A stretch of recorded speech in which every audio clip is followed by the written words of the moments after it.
தைப்பூசத்தன்னைக்கு மறக்காம இதை பண்ணிடுங்க. தைப்பூசத்துக்கு ஒரு நாள் விரதம் எப்படி இருக்கிறது அப்படிங்கிறத பத்தி பார்க்கலாம். பூசம் நட்சத்திரம் வர February 1 ஞாயிற்றுக்கிழமை வர இருக்கு. அன்னைக்கு அதிகாலையில எந்திரிச்சு குளிச்சுட்டு சாமி எடுத்த பூக்களால அழகா அலங்காரம் பண்ணிடுங்க. முருகப்பெருமானுக்கு செவ்வரளி ரொம்ப ரொம்ப உகந்தது. அதுக்கப்புறம் முருகப்பெருமானுக்கு ஏதாவது ஒரு நெய்வேத்தியம் படைக்கணும். தேன் தினை மாவு ரொம்ப சிறப்பானது. இல்லை எங்களுக்கு அது கிடைக்கல அப்படின்னா சர்க்கரை பொங்கல், பாயசம், பால் பழம் இதுல ஏதாவது ஒன்றை நெய்வேத்தியமா படைச்சிட்டு விளக்கேற்றி வைத்துட்டு முருகப்பெருமான மனதார பிரார்த்தனை பண்ணிட்டு உங்களோட விரதத்தை ஸ்டார்ட் பண்ணுங்க.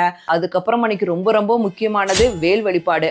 தைப்பூசத்தன்னைக்கு தான் முருகப்பெருமான் தன் தாயான பார்வதி தேவி கிட்ட இருந்து சக்தி வேளான ஞான வேலை வாங்கினாங்க. அதனால அன்னைக்கு வேல் வழிபாடு பண்றது ரொம்ப ரொம்ப சக்தி வாய்ந்தது. வேல் வேறு வேலன் வேறு அல்ல. அதனால வேல் வழிபாடு கட்டாயம் பண்ணுங்க. உங்க வீட்டுல இருக்க வேலுக்கு பால், இளநீர், சந்தனம் அப்படின்னு சொல்லிட்டு உங்களுக்கு எது கிடைக்குதோ அதை வச்சு அபிஷேகம் பண்ணிட்டு வேல் வழிபாடு பண்ணுங்க. அதுக்கப்புறம் முருகப்பெருமானுக்கு உகந்த கந்தகுரு கவசம், கந்த சஷ்டி கவசம்,